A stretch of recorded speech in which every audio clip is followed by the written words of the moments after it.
It's almost time for a short family trip back home to the mountains, and there couldn't be a more perfect stone than this one to create a nice, bright, bold, sunshiny mountain design. Let's get started. Because I want to make sure that the colors are nice and bright and bold and have full opacity and coverage, I'm going to give this stone, which is really smooth and really big, so it's a beautiful stone, but I want to give it 2 coats of the Liquitex Gesso to make sure that we're going to have a nice solid base coat for those colors to go on top of. Then I'm going to take my blue chalk pencil that's used for sewing projects, and I'm going to line out my design. So I'm starting by creating some waves of water and then some mountains, and then I'm going to create my sun and the rays of sunshine kind of bursting out from it, and then some trees on the horizon line. So I know it's a little bit hard to see here, but I just needed to give myself a little bit of a guide for when I'm going to pick up those bold colors and get started. I am going to bounce around this rock a little bit here and there, but we're going to start with the sun and the rays of sunshine that are bursting out from it. So I'm going to do a bright yellow and a bright orange, and this paint is from that DecoArt set, the 2025 set that I purchased, I think back in April. It was for my birthday. It was a birthday gift to myself.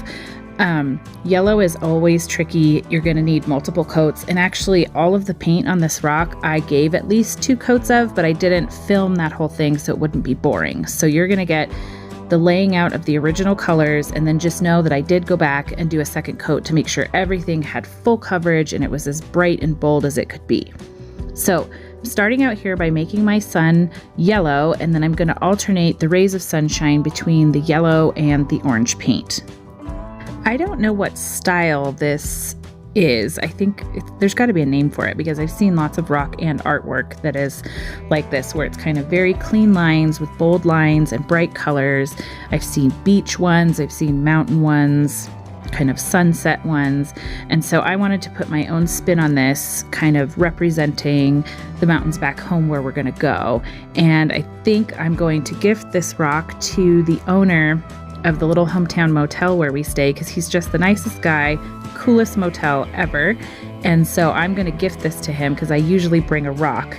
He had a thing going where he was making t-shirts every year. He had a new t-shirt design, and I made a rock off of one of the t-shirt designs. It was a cassette tape, kind of a retro design. It was really cool. So he has that one, and I think I'd left another couple there before in the past. So I want to bring a rock to keep up the tradition there, and this one fits very well with where his cute little motel is located and how beautiful it is there.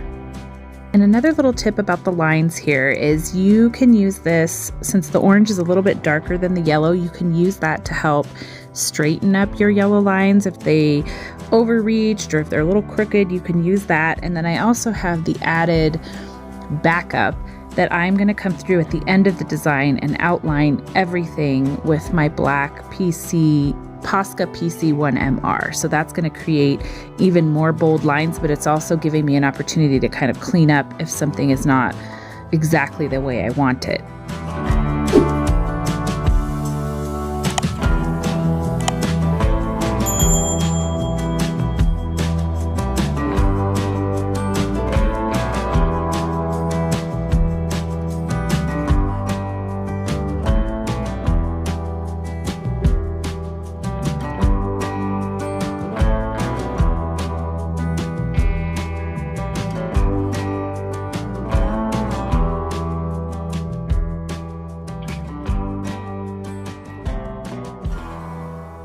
Now we're going to move on to this Velvet Crush, which is a deep purple color for the mountains. And I have to be honest that there's not very much paint in this bottle. So it's old, it's a little finicky, there's some little particles in it that I have to keep brushing off. This definitely needed 2 or 3 coats to make sure it had solid coverage, but it was the right color purple that I wanted for the mountain background. I wanted it to be a nice, deep, rich purple. So it worked good. I may have had to put a little elbow grease into it to get the deep color, but it was just right for the color that I wanted on the mountains.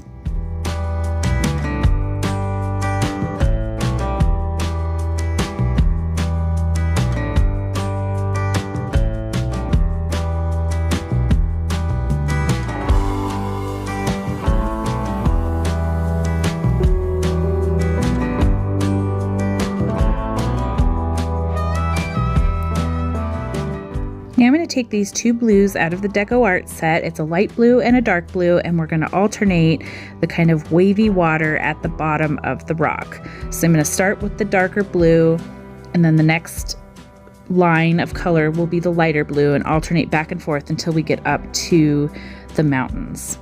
Now on this one, I'm mostly filling in the whole thing with the fine paintbrush just because that helps with those wavy lines, and then it's not a super wide space to get a different size brush, whereas on the mountains you saw me kind of line it out with a thin brush and then fill it in with a thicker paintbrush. It's just a time saver.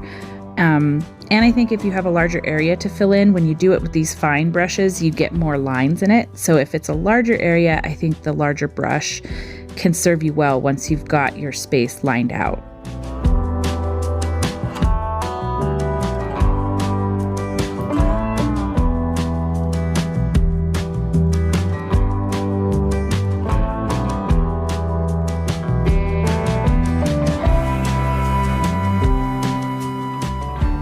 On this last layer, I'm not super concerned with having the color be right up against the purple because we're also going to have that row of trees in there coming later. So if it doesn't hit exactly, that's okay.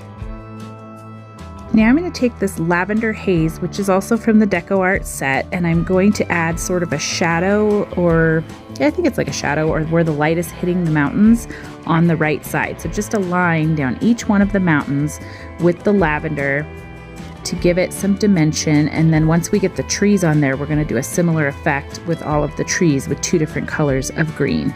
And this just adds some fun dimension, some more color. I love that all of these colors are just bright and beautiful and just totally eye-catching.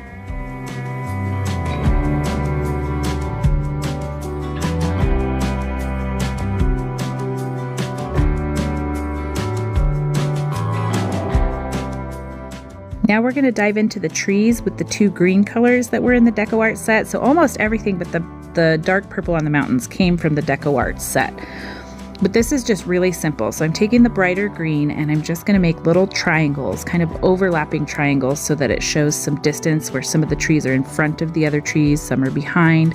And I'm just going to make those triangles and have them go all the way across that horizon line and fill them in with the green paint.